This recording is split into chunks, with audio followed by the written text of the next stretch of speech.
Nah, hari ini kita masih ada dalam tema besar kita, value dan culture.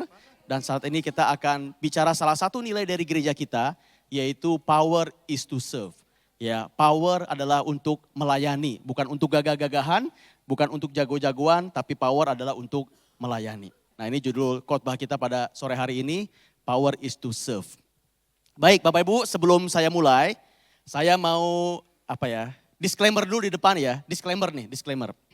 Jadi Bapak Ibu, khotbah sore hari ini tidak ada niat dari saya untuk memaksa Bapak Ibu untuk melayani. Ya, jadi kita damai-damai, aman-aman. Jadi saya tidak bermaksud sedikit pun untuk memaksa Bapak Ibu. Bapak Ibu mau melayani, silakan. Mau tidak melayani juga silakan. Buat saya nothing tulus. Oke, sama seperti waktu saya khotbah tentang persepuluhan. Saya hanya menyampaikan kebenaran firman Tuhan.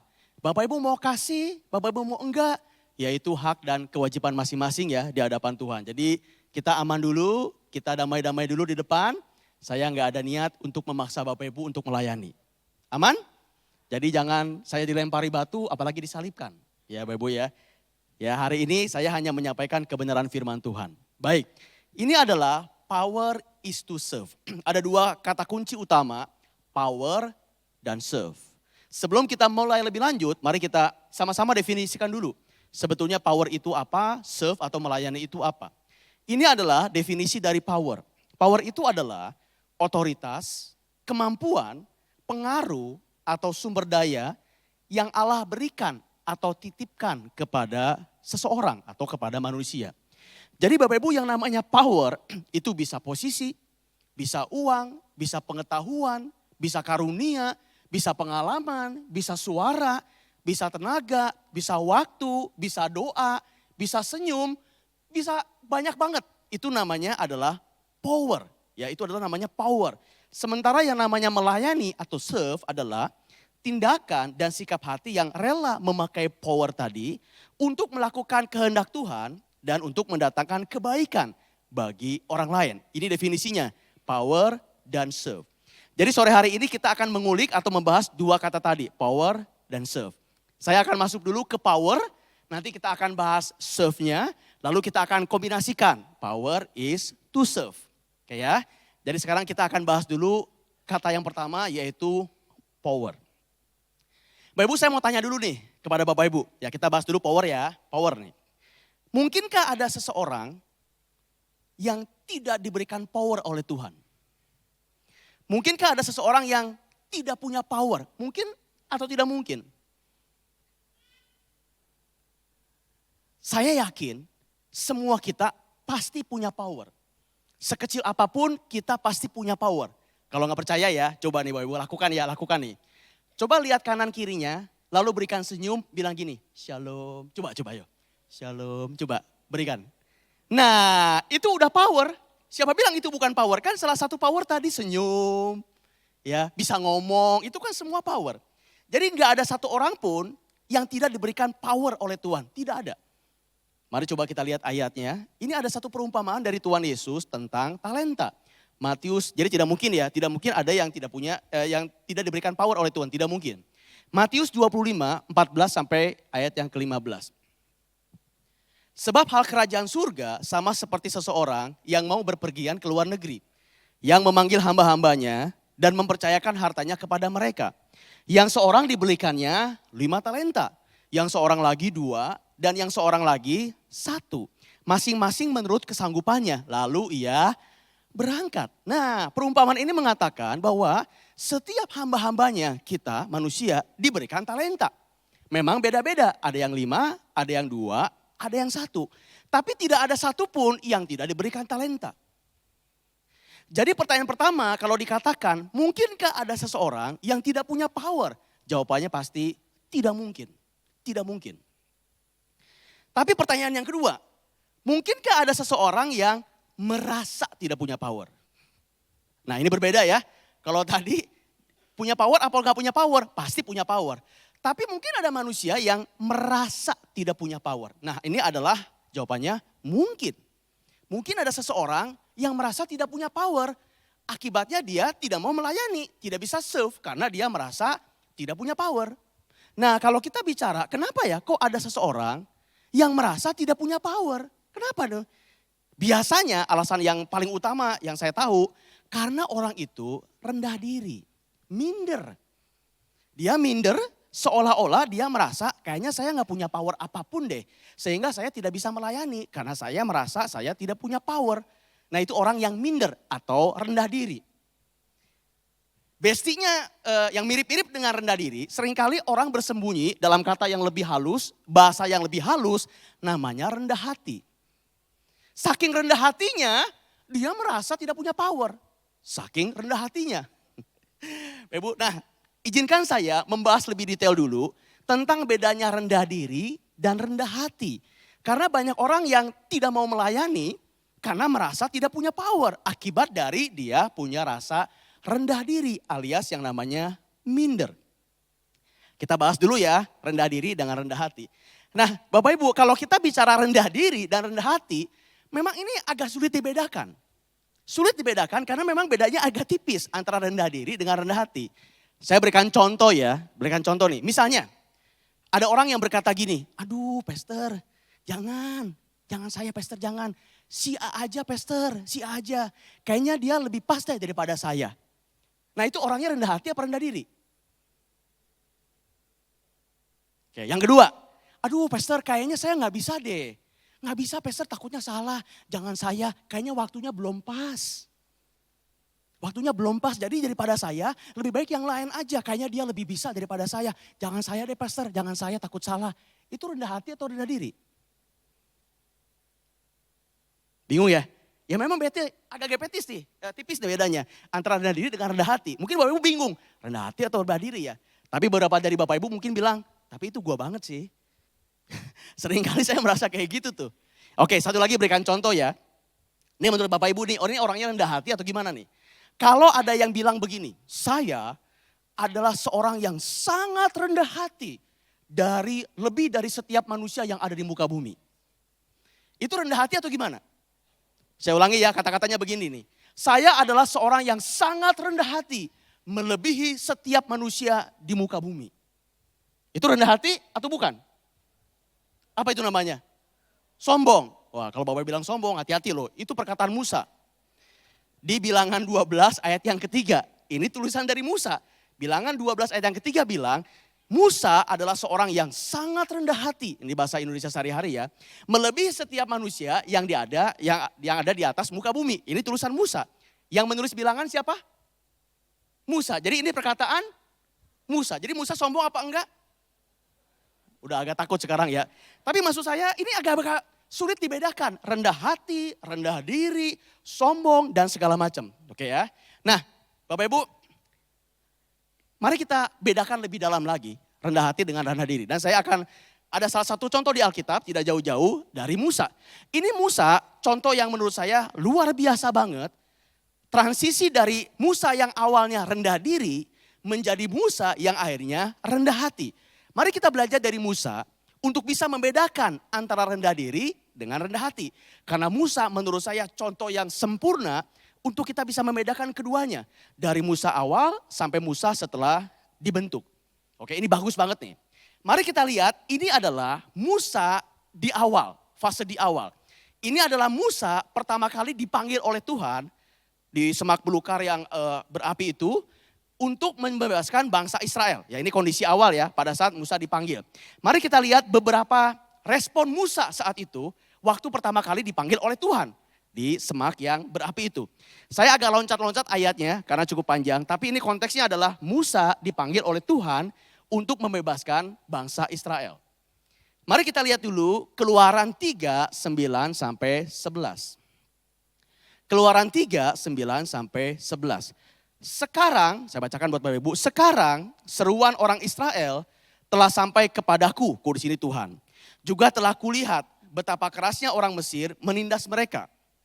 Jadi sekarang pergilah, kata Tuhan kepada Musa ya.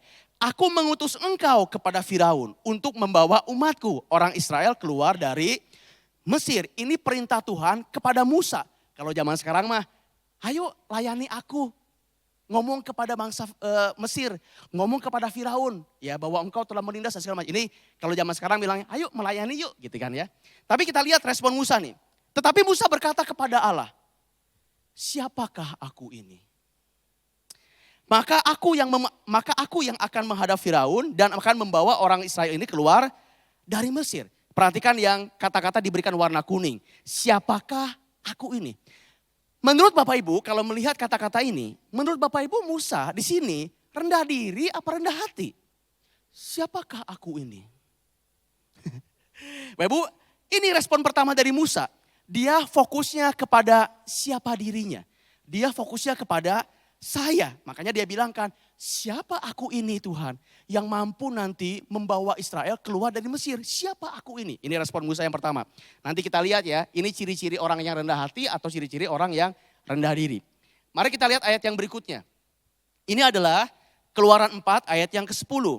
Lalu kata Musa kepada Tuhan, setelah ngobrol panjang lebar ya. Lalu Musa berkata kepada Tuhan, Tuhan, aku ini tidak pandai bicara, dahulu pun tidak.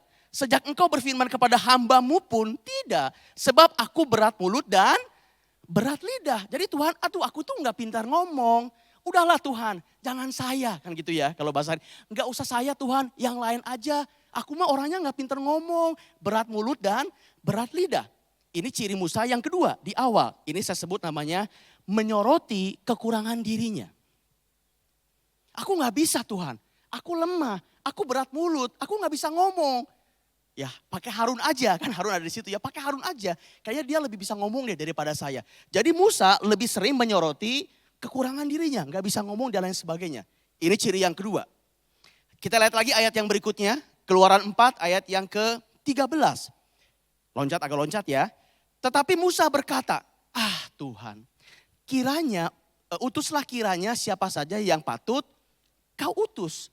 Tuhan, utuslah kiranya siapa saja yang patut kau utus. Nah ini seperti tadi, kebanyakan di antara kita yang bilang, jangan saya, yang lain aja. Kayaknya yang lain lebih pas, saya mah gak bisa, yang lain aja. Betul gak? Ini ciri apa? Ciri di mana Musa menghindari dari panggilan. Karena dia bilang, jangan saya, utuslah yang lain. Bapak Ibu, ini adalah saat awal Musa dipanggil oleh Tuhan. Dan ini responnya. Menurut saya ini adalah ciri-ciri orang yang rendah diri. Fokus pada siapa saya, seringkali menyoroti kekurangan dirinya, dan yang ketiga menghindari dari panggilan.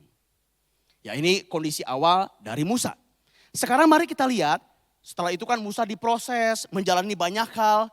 Mari sekarang kita lihat kondisi di mana Musa sudah dibentuk oleh Tuhan. Ya kita lihat nanti transisinya ya Bapak Ibu ya. Ini adalah kondisi Musa setelah dibentuk oleh Tuhan. Kita lihat beberapa responnya. Yang pertama, Keluaran 33 ayat yang ke-15. Demikian firman Tuhan. Berkatalah Musa kepada Tuhan, jika engkau sendiri tidak membimbing kami, janganlah suruh kami berangkat dari sini. Jadi Tuhan, kalau engkau tidak perintahkan kami untuk pergi, membimbing kami, jangan suruh kami berangkat dari sini.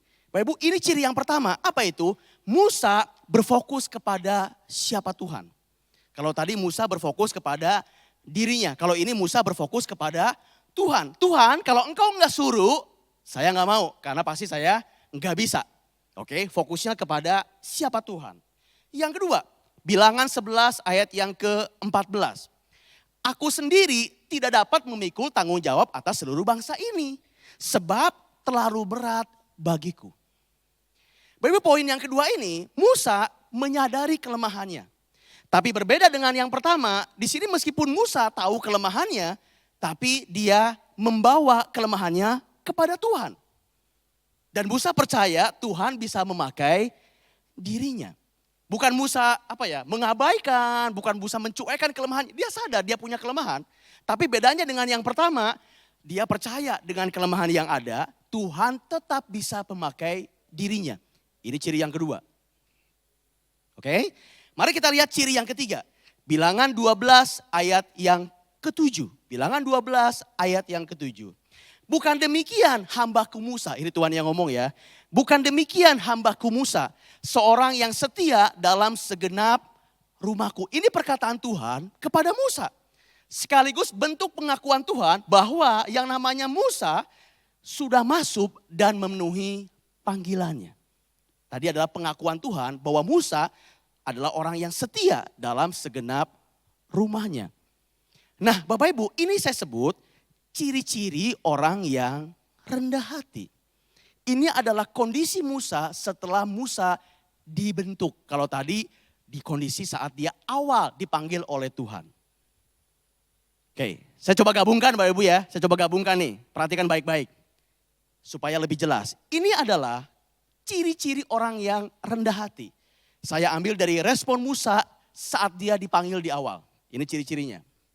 Ini adalah ciri-ciri orang yang rendah hati. Tadi rendah diri, ini adalah rendah hati. Ini adalah kondisi Musa setelah dibentuk oleh Tuhan. Coba perhatikan ke depan dan mari kita buat apa ya? Apple to apple, apple to apple. Orang yang rendah hati fokusnya kepada siapa saya. Orang yang rendah diri, orang yang rendah hati fokusnya kepada siapa Tuhan. Ciri orang yang rendah diri menyoroti kekurangan dirinya. Aku gak bisa deh Tuhan, aku lemah. Ciri orang yang rendah hati, dia sadar kelemahannya, tapi dia percaya Tuhan bisa memakai dirinya. Ciri orang yang rendah diri menghindari dari panggilan. Ciri orang yang rendah hati masuk dan memenuhi panggilan. Nah, ini ciri-ciri orang yang rendah hati dan ciri-ciri orang yang rendah diri. Oke, supaya lebih memperjelas, saya akan berikan beberapa quote sehubungan dengan Musa pada saat dia rendah diri dan pada saat Musa orang yang rendah hati. Perhatikan ya, ini beberapa quote. Yang pertama, Musa yang rendah diri berkata, saya terlalu lemah untuk dipakai oleh Tuhan. Sedangkan Musa yang rendah hati berkata, saya memang lemah, tetapi Tuhan tetap bisa memakai saya. Musa yang rendah diri berkata, aku tidak sanggup, maka aku mundur. Musa yang rendah hati berkata, aku tidak sanggup, maka aku bersandar. Bapak Ibu bisa kerasa bedanya? Yang terakhir, Musa yang rendah diri tenggelam dalam kata aku tidak. Sedangkan Musa yang rendah hati hidup dalam jika engkau. Jadi aku tidak dan jika engkau. Nah ini agak dalam, mari saya jelaskan. Perkataan aku tidak, Musa yang rendah diri, itu berarti menempatkan dirinya sebagai penentu gravitasinya, sebagai pusat. Sementara Musa yang rendah hati berkata, jika engkau, berarti dia menempatkan Tuhan sebagai pusat. Aku tidak menempatkan aku sebagai pusat. Ya kalau aku gak bisa, aku gak mau. Aku gak bisa, aku gak mau maju, aku, dirinya. Tapi kalau jika engkau, saya mungkin lemah. Tapi jika engkau mau membimbing, aku mau. Aku mungkin lemah, tapi jika engkau pilih, aku bersedia. Pusatnya ada di Tuhan, bukan di dirinya. Saya berikan perumpamaan, Ibu. Ini perumpamaan ya supaya jelas nih. Ada dua orang, si A dan si B. Sama-sama berdiri di sungai yang airnya lebat. Airnya deras, si A dan si B. Oke. Dua-duanya gak bisa berenang. Dan dua-duanya pengen ke seberang. Ini dua-duanya gak bisa berenang ya. Si A melihat air sungai yang deras. Sehingga dia bilang begini, aduh aku gak bisa berenang. Dan ini airnya deras banget. Aku gak mampu, aku gak sanggup, aku gak bisa. Itu si A. Si B yang sama-sama gak bisa berenang, tapi dia gak melihat sungai yang deras, dia melihat ada jembatan. Dan dia bilang gini, jembatan ini kalau kuat bisa membawa saya ke seberang. Akibatnya si B melangkah, jalan di atas jembatan dan dia bisa ada di seberang. Jadi si A dan si B sama-sama gak bisa berenang, ini bukan masalah kemampuan, ini masalah siapa yang dipandang. Sama-sama kemampuannya terbatas, tapi satu memandang air yang deras, satu memandang jembatan. Dan si B mengandalkan yang namanya jembatan. Saya harap ini bisa membuat Bapak Ibu jelas perbedaan rendah diri dengan rendah hati. Oke, saya balikan dulu, ini poin yang pertama, boleh lihat slide-nya. Bicara tentang power. Jadi, mungkinkah ada orang yang tidak punya power? Tidak mungkin. Mungkinkah ada orang yang merasa tidak punya power? Ini mungkin. Dan biasanya tantangannya ada di rasa rendah diri. Yang seringkali dalam bahasa yang halus diselubungkan dengan orang yang rendah hati. Saya harap ini bisa memperjelas Bapak Ibu. Oke, sekarang mari kita masuk ke kata yang kedua, yang terakhir. Namanya serve atau melayani. Ya, melayani atau serve. Nah, kata serve juga punya dua kemungkinan. Dua kemungkinan. Kemungkinan yang pertama, mungkinkah ada orang yang mau melayani? Mungkinkah ada orang yang mau melayani? Tentu saja jawabannya mungkin. Ya kan, mungkin ada yang melayani. Di sini kita punya volunteer, banyak yang mau melayani. Tentu ini bagus dan ini yang diharapkan. Mungkin orang mau melayani. Tapi sebetulnya kalau saya punya waktu, kita bisa teliti ini lebih dalam. Karena orang yang melayani bisa jadi motivasinya berbeda-beda. Oke, tapi saya tidak akan masuk ke sana.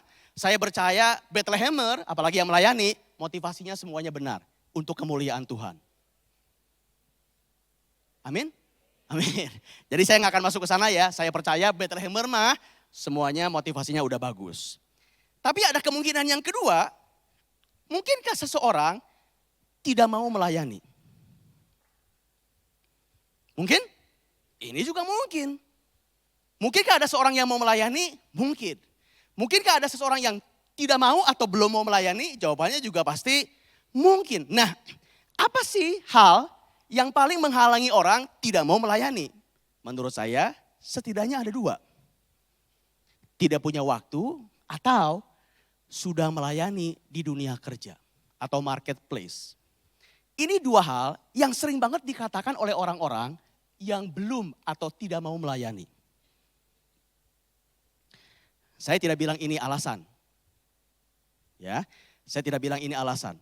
Tapi saya juga tidak bilang ini tidak alasan, bukan alasan. Karena yang mengetahui ini alasan atau bukan alasan, itu Bapak Ibu sendiri yang tahu. Tapi setidaknya ada dua hal yang biasanya menghalangi orang belum atau tidak mau melayani. Mari kita diskusikan dua hal ini tanpa bermaksud menghakimi Bapak Ibu. Oke? Anda boleh setuju, boleh enggak. Tapi mari kita bahas dulu kedua hal ini. Dan kita mulai dulu dengan yang pertama, tidak punya waktu. Berapa sering Bapak Ibu mendengar seseorang belum mau melayani karena alasan enggak punya waktu. Kalau saya cukup sering mendengar alasan itu. Bapak Ibu gini loh, saya paham, saya ngerti kalau Bapak Ibu bilang gini. Tapi memang saya nggak punya waktu Pak.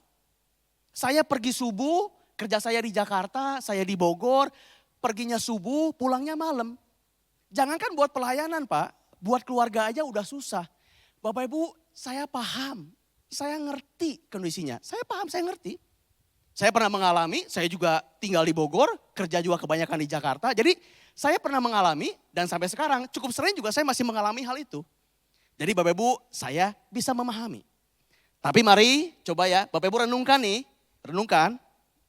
Tuhan jamah, Roh Kudus jamah nih. Kalau kita bicara dulu tentang tidak punya waktu. Saya punya beberapa pertanyaan. Coba Anda jawab dengan jujur di dalam hati Bapak Ibu. Siap ya? Siap nih, ngomongin tidak punya waktu. Saya mau tanya nih Bapak Ibu. Anda itu tidak punya waktu atau tidak mau memberi waktu? Tidak punya waktu atau tidak mau memberi. Karena ini dua hal yang berbeda Bapak Ibu. Dua hal yang berbeda. Dan sebagaimana kita tahu manusia selalu bisa menyediakan waktu buat hal yang penting buat dirinya. Betul Bapak Ibu? Saya ulangi ya.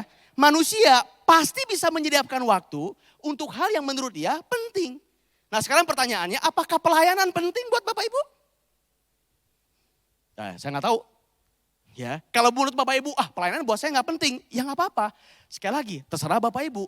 Tapi kita akan lihat kebenaran firman Tuhan yang berkata bahwa kita sebagai orang percaya, kita harus melayani. Melayani itu bukan pilihan, melayani itu adalah hal yang penting menurut firman Tuhan. Mari kita lihat salah satu ayatnya, dari sekian banyak ayat, kita nggak bisa baca semuanya.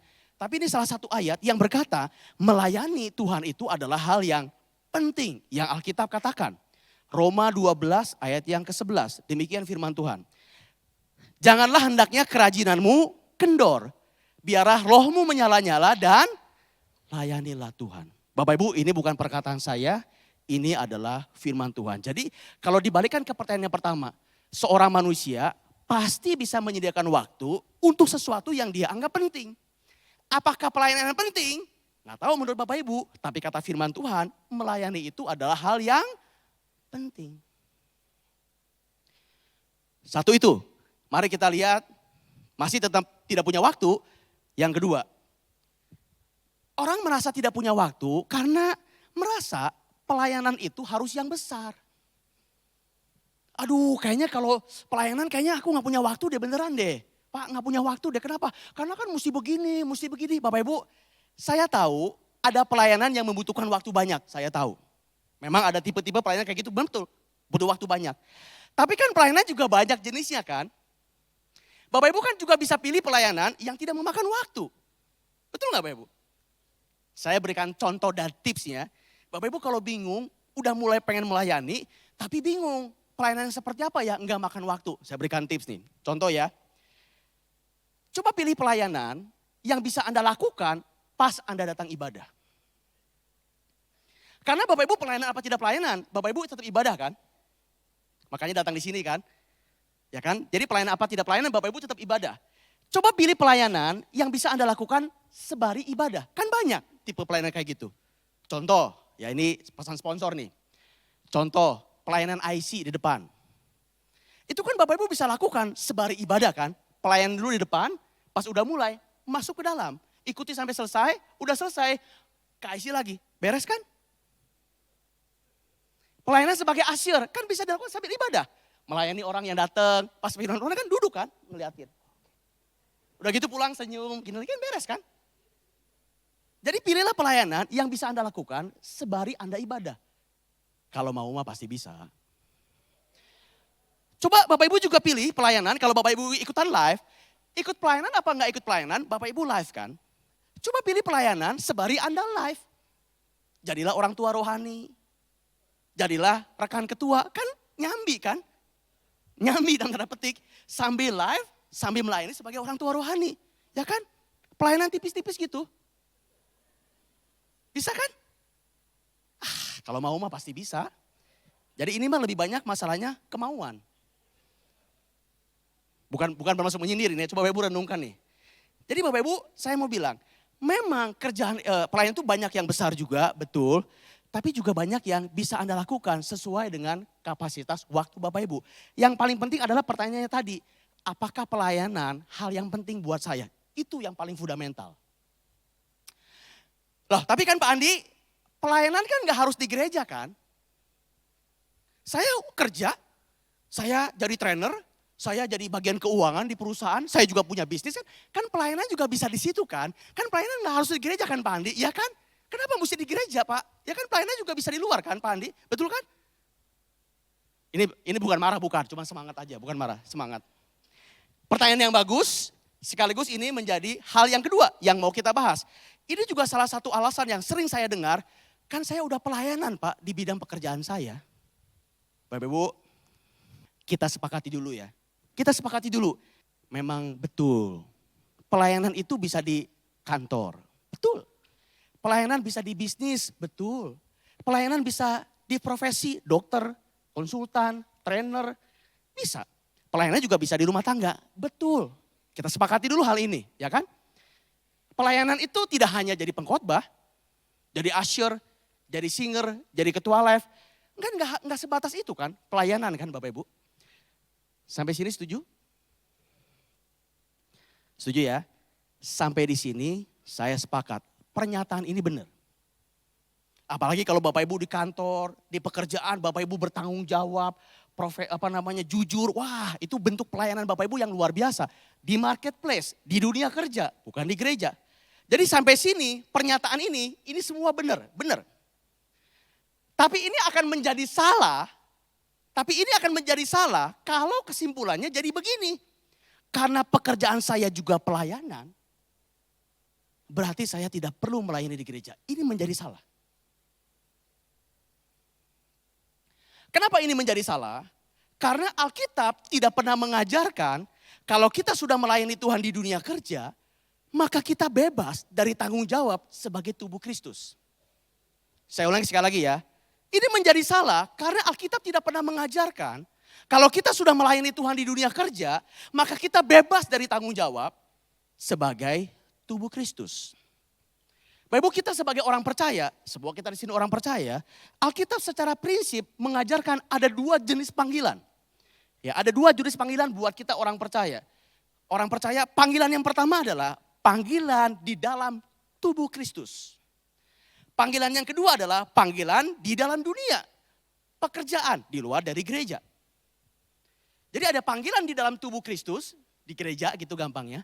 Dan juga ada panggilan di profesi Bapak Ibu, di luar dari gereja. Jadi ada dua panggilan.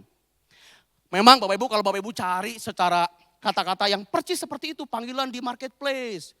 Ya nggak ada kata-kata yang secara eksplisit bilang begitu. Tapi secara prinsip, Alkitab sangat jelas mengajarkan bahwa kita punya dua panggilan. Mari kita bahas dulu panggilan yang pertama. Sampai sini. Ibu, tatapan wajahnya jangan menyelet-nyelet hati. Yang pertama kita lihat dulu panggilan di dalam tubuh Kristus. 1 Korintus 12 ayat yang ke-27. Kamu semua adalah tubuh Kristus. Dan kamu masing-masing adalah anggotanya. 1 Petrus 4 ayat yang ke-10. Layanilah seorang akan yang lain. Sesuai dengan karunia yang telah diperoleh tiap-tiap orang sebagai pengurus yang baik dari kasih karunia Allah. Efesus 4, 11-12. Dan ialah Tuhan yang memberikan baik rasul-rasul maupun nabi-nabi, baik pemberita-pemberita Injil maupun gembala-gembala dan pengajar-pengajar. Untuk apa?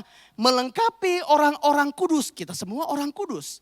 Bagi pekerjaan pelayanan, bagi pembangunan tubuh Kristus. Bagi pembangunan tubuh Kristus. Ini adalah panggilan pertama buat orang percaya. Pembangunan tubuh Kristus. Mari kita lihat panggilan yang kedua. Panggilan di dalam dunia.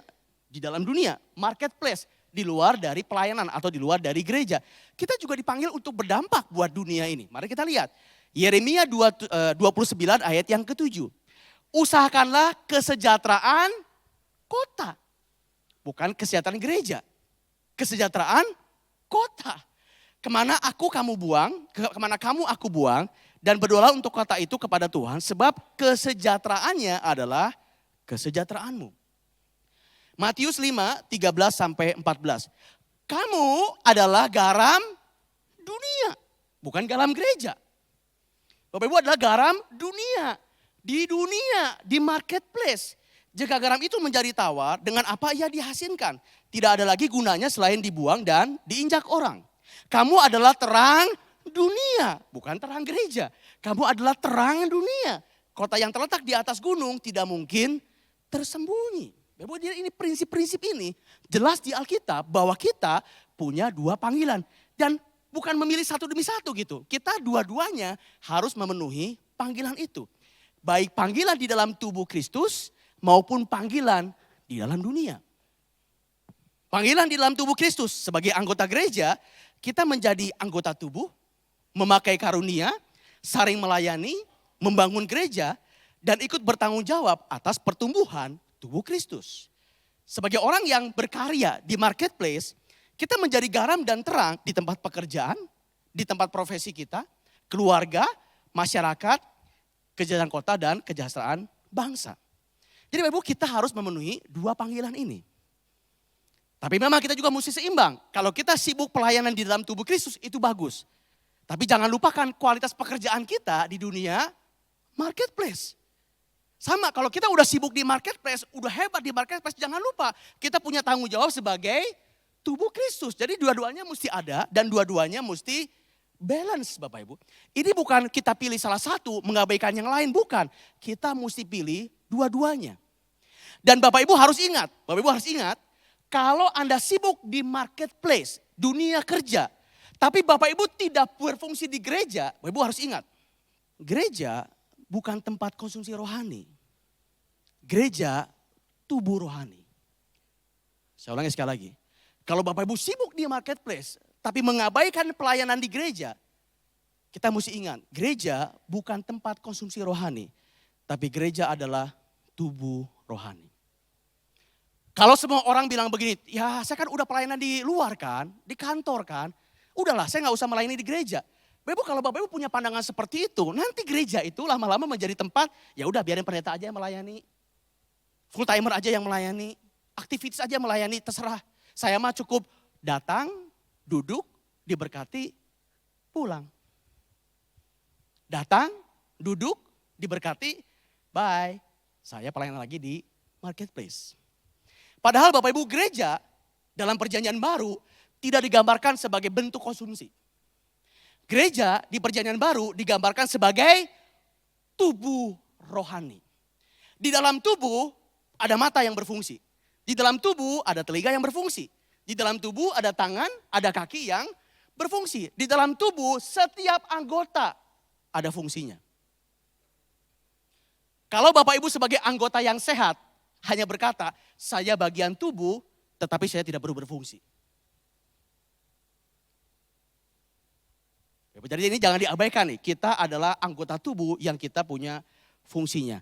Orang Kristen tidak dipanggil hanya menjadi penikmat gereja, tetapi pembangun tubuh Kristus. Ada amin? Orang Kristen tidak dipanggil hanya menjadi penikmat gereja, tetapi sebagai pembangun tubuh Kristus.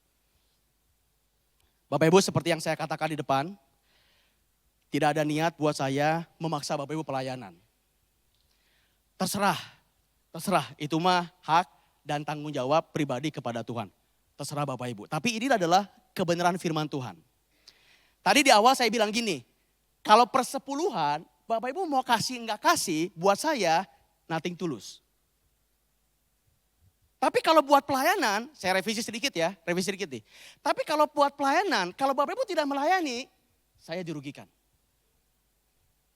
Kenapa? Karena kalau Bapak Ibu tidak melayani, berarti ada satu fungsi dalam tubuh Kristus yang tidak berfungsi. Berarti saya sebagai tubuh Kristus, saya dirugikan. Kalau Bapak Ibu hadir saat ini sebagai hidung, dan Bapak Ibu tidak berfungsi, semuanya udah ada. Tangan udah ada, tangan mah ini ya. Tangan udah ada, kaki udah ada, mata udah ada, semua udah ada.